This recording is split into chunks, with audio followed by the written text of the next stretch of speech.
ঢাকা এক্সপ্রেসের নিউজরুম থেকে সবাইকে স্বাগত জানাচ্ছি। আমি ঈশা আছি বরাবরের মতো আপনাদের সাথে। প্রতিদিনের মতোই আজকেও আমাদের নিউজরুম কিন্তু ব্যস্ত রয়েছে।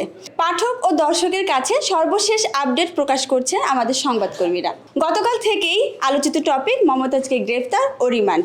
এছাড়াও কিছুক্ষণ আগে আমরা জানতে পেরেছি রমনার বটমূলে বর্ষবরণ উৎসবে বোমা হামলার মামলায় 11 জনকে বিভিন্ন মেয়াদে সাজা দিয়েছেন হাইকোর্ট। আজকে সংবাদকর্মীদের সাথে সেসব বিষয়ে আমরা কথা বলবো। আজ আমরা কথা বলবো আমাদের ঢাকা এক্সপ্রেসের নির্বাহী সম্পাদক সোহেল অটলের সাথে। ভাইয়া, আপনার কাছে জানতে চাচ্ছি, মমতাজকে গতকাল রাতে গ্রেফতার করা হয়েছে। তো ও সংসদ সদস্য নির্বাচিত হওয়ার পর থেকেই কিন্তু নানা ধরনের সমালোচনা তাকে ঘিরে রয়েছে। তিনি যখন প্রধানমন্ত্রীকে সংসদে গান শুনিয়েছিলেন তখন কিন্তু ট্রোলের শিকার হয়েছেন। তবে তিনি তার এলাকায় কিন্তু বেশ প্রভাব বিস্তার করেছেন। মানিকগঞ্জ 2 আসনে তার বিভিন্ন অনৈতিক কার্যকলাপের খবর আমরা বিভিন্ন সময় পেয়েছি। বিষয়টিকে কিভাবে দেখছেন? Thank you Isha. প্রথমত হচ্ছে মমতাজ একজন শিল্পী মানুষ, উনি সংসদ সদস্য পরে এবং তিনি আওয়ামী লীগের নমিনেশনে নির্বাচিত এমপি, সংসদ সদস্য ছিলেন মানিকগঞ্জ 2 আসন থেকে। এখন ওনাকে নিয়ে ওনার এলাকায় কী ধরনের কি কথাবার্তা হয়েছে না হয়েছে আমি জানি না, এগুলো অসত্য সম্পর্কে আমার জানা নেই। এবং রাজনীতিবিদদের নিয়ে অনেক সময় অনেক ধরনের কথাবার্তা হয়, তো সেটা কতটুকু সত্য কতটুকু মিথ্যা এটা আমার জানা নেই। আসলে এগুলো আদালতে বিচারের বিষয় আছে। যদি কেউ এ বিষয়ে কোনো অভিযোগ করে থাকে, আদালতে যদি এগুলো বিচার হয় সেখানে বিচার হবে। মমতাজকে এত দিন পরে কেন গ্রেপ্তার করা হলো বলে মনে করেন? সেটাও অন্তর্বর্তী সরকারের পলিসির একটা অংশ বলে আমার কাছে মনে হয়। কারণ মমতাজ যেহেতু আওয়ামী লীগের এমপি এবং উনি এতদিন দেশেই ছিলেন এবং উনি অনেক বিতর্কিত কর্মকাণ্ড করেছেন, যেটা তুমি আগের প্রশ্নে আমাকে বলছিলে যে উনি সংসদে গান টান গেয়েছেন, তোষামোদী গান আর কি, এগুলো প্রধানমন্ত্রীকে খুশি করার জন্য গান টান গাওয়া এগুলো করেছেন এবং বেশ কিছু বিতর্কিত কার্যক্রম উনি করেছেন।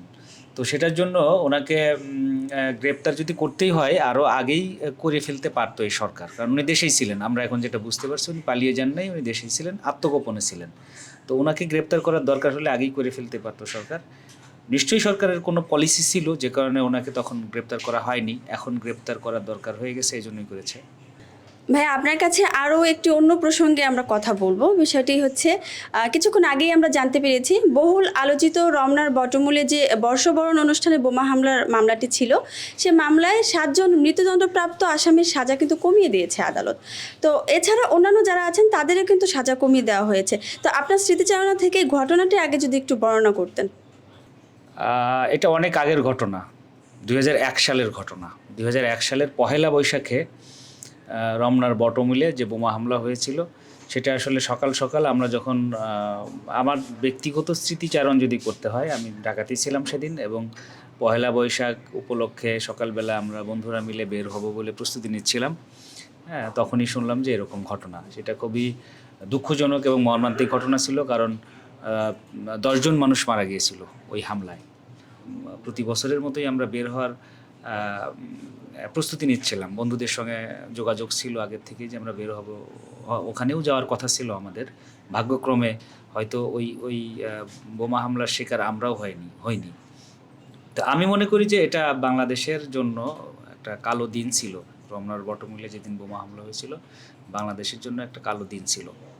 2014 সালে কিন্তু আলোচিত এই বোমা হামলার মামলাটির একবার রায় হয়েছিল, কিন্তু সেই রায়টি কিন্তু পরিবর্তন করে এখন আবার 7 জন মৃত্যুদণ্ডপ্রাপ্ত আসামির সাজা কিন্তু কমিয়ে দিয়েছে আদালত, সাথে সকলের সাজাই কিন্তু কমিয়ে দিয়েছেন।